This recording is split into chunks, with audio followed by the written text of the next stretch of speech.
এগৰাকী যুৱতীয়ে মানে শিল্পীয়ে মোক সাংঘাতিকভাৱে মুগ্ধ কৰিছে আৰু মই তেওঁৰ ইমান ডাঙৰ অনুৰাগী হৈ পৰিছোঁ যে মই বুজাব নোৱাৰোঁ। তেওঁ হৈছে আমাৰ অসমৰ এটি জিলিকা তৰা নাহিদ আফ্ৰিন।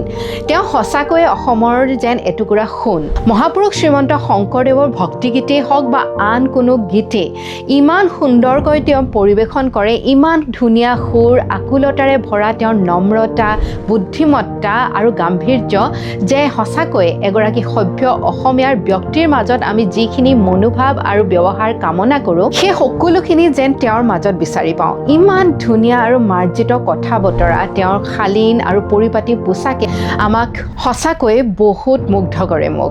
সেইবাবে এই ভিডিঅ'টো বনালোঁ যাতে মোৰ মনৰ কথাবোৰ সাঁচি ৰাখিব পাৰোঁ আৰু আপোনালোকৰ লগত শ্বেয়াৰ কৰিব পাৰোঁ। মই সকলোকে এয়াই জনাব বিচাৰোঁ যে আমি এইগৰাকী বহুমূলীয়া শিল্পীক যতনাই ৰাখিব লাগে আৰু তেওঁক অধিক উন্নত সুযোগ অপৰচুনিটিজ প্ৰদান কৰিব লাগে। যদিও মই জানো যে তেওঁ ইতিমধ্যে সমাজত নিজৰ বাবে এক সুকীয়া স্থান গঢ়ি তুলিছে, তথাপিও আমাৰ সমাজত বিশেষকৈ নৱপ্ৰজন্মৰ মাজত তেওঁ এগৰাকী আদৰ্শ ব্যক্তি, the right kind of influence. তেওঁৰ দৰে প্ৰতিভাক আমি আগবঢ়াই লৈ যোৱাটো অতি প্ৰয়োজনীয়। And Nahid, if this video reaches you, please know that we are rooting for you and may you keep growing. Thank you and love you.